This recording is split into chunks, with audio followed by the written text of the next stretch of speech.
नमस्कार, मैं हूं आपके साथ मयंक। तो देखिए सर, जो मतदाता सूची पुनरीक्षण है, इसको लेके सुप्रीम कोर्ट में आज सुनवाई थी और सुप्रीम कोर्ट को की तरफ से इस पूरे मामले में एक बड़ी टिप्पणी की गई है। इस मामले में सुनवाई के दौरान सुप्रीम कोर्ट ने कहा कि एसआईआर वोटर फ्रेंडली है। और जस्टिस सूर्यकांत और जस्टिस बागची की बेंच इसकी सुनवाई कर रही है।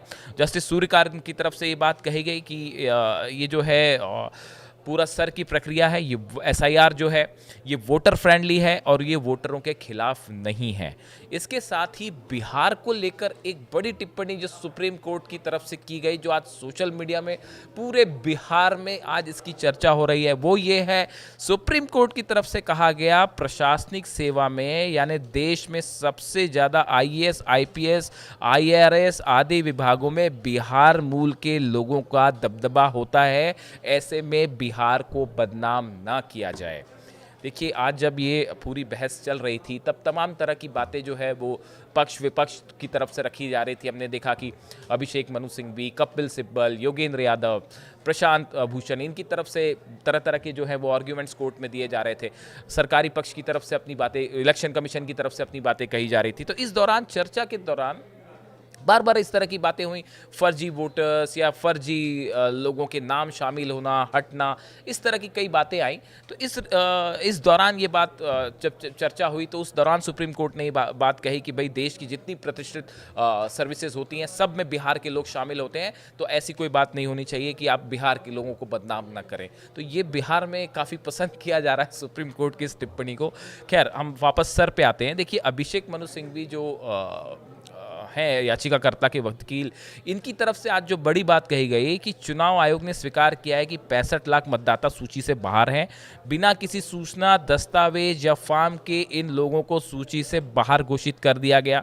इनमें मर चुके, पलायन कर चुके, 2 या उससे ज़्यादा राज्य में रजिस्टर्ड लोग सूची से बाहर हो गए। यह प्रक्रिया कहीं भी नहीं की जाती है। अभिषेक मनु सिंघवी का कहना था कि जिस तरह से ये 65 लाख लोगों को मतदाता सूची से बाहर किया गया है, इसके लिए जो प्रोसेस फॉलो की गई है वो ठीक नहीं है। उसके ऊपर जो है अभिषेक मनु सिंघवी की तरफ से सवाल उठाए गए थे। अभिषेक मनु सिंघवी ने यह भी कहा कि पासपोर्ट और अन्य दस्तावेज कम ही लोगों के पास है। इस दौरान सुनवाई कर रहे जस्टिस बागची ने अभिषेक मनु सिंघवी से कहा कि हमें आपका आधार को बहिष्कार करने का तर्क हमें समझ आ रहा है, लेकिन अन्य दस्तावेजों की संख्या का मुद्दा वास्तव में मतदाताओं के अनुकूल है, उनके खिलाफ नहीं है।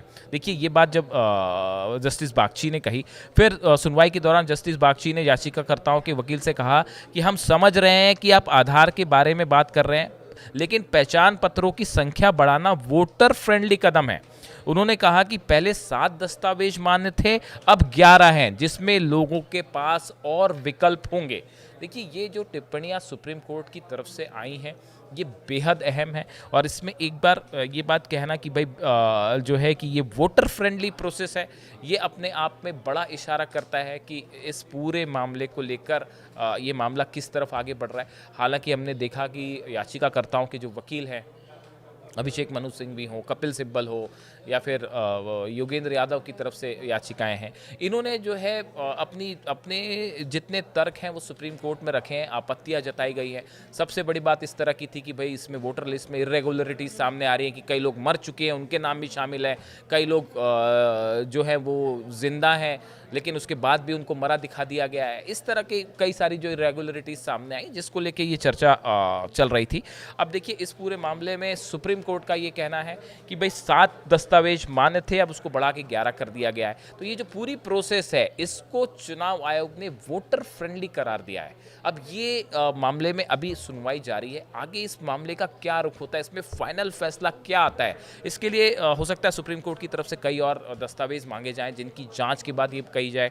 लेकिन फिलहाल जो है वो इस पूरे मामले को लेकर जबरदस्त सियासत छिड़ी हुई है। पूरे बिहार से लेके दिल्ली तक और आगे बंगाल को लेकर भी बातें हो रही हैं तरह तरह की। हम आपको दिखाते हैं कि इसको लेकर बड़ी पॉलिटिकल पार्टीज की तरफ से क्या बयान देखने को मिल रहे हैं। किसका प्रूफ? अब कौन करना चाहिए काम? ये ईसीआई को करना चाहिए। तो ये एसआईआर जो है, ये बोलते ना हमारे सरों पे एक लटकी हुई तलवार है। इसीलिए हर जगह पर जनता को, खासतौर से गरीब जनता को अपना बर्थ सर्टिफिकेट, जो डॉक्यूमेंट्स है उसको निकाल के तैयार रखना चाहिए। एसआईआर का मामला जो है सुप्रीम कोर्ट में चल रहा है और कल तो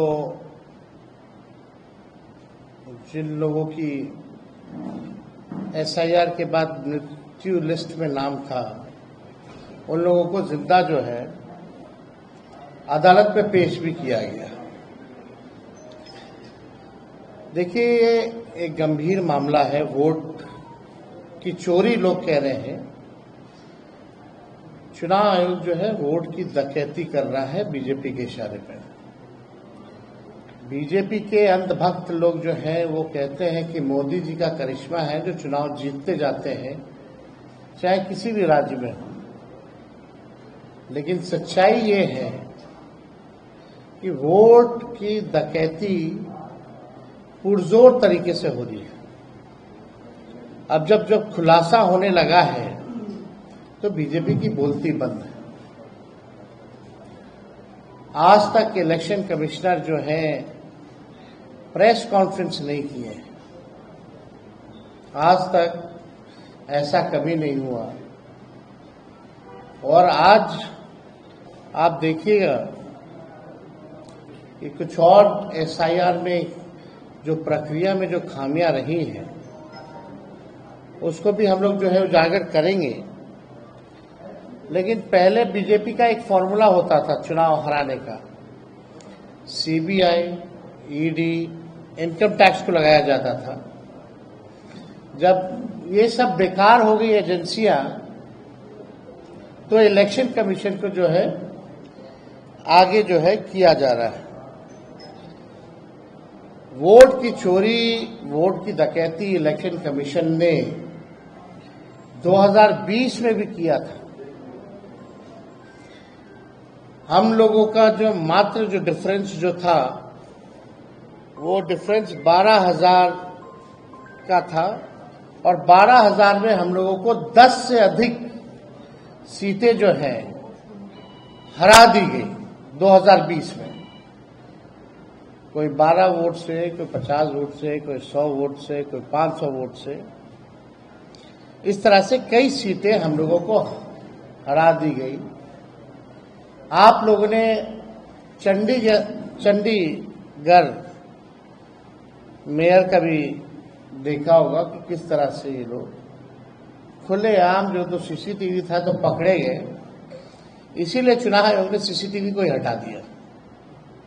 कितने निष्पक्ष लोग हैं ये।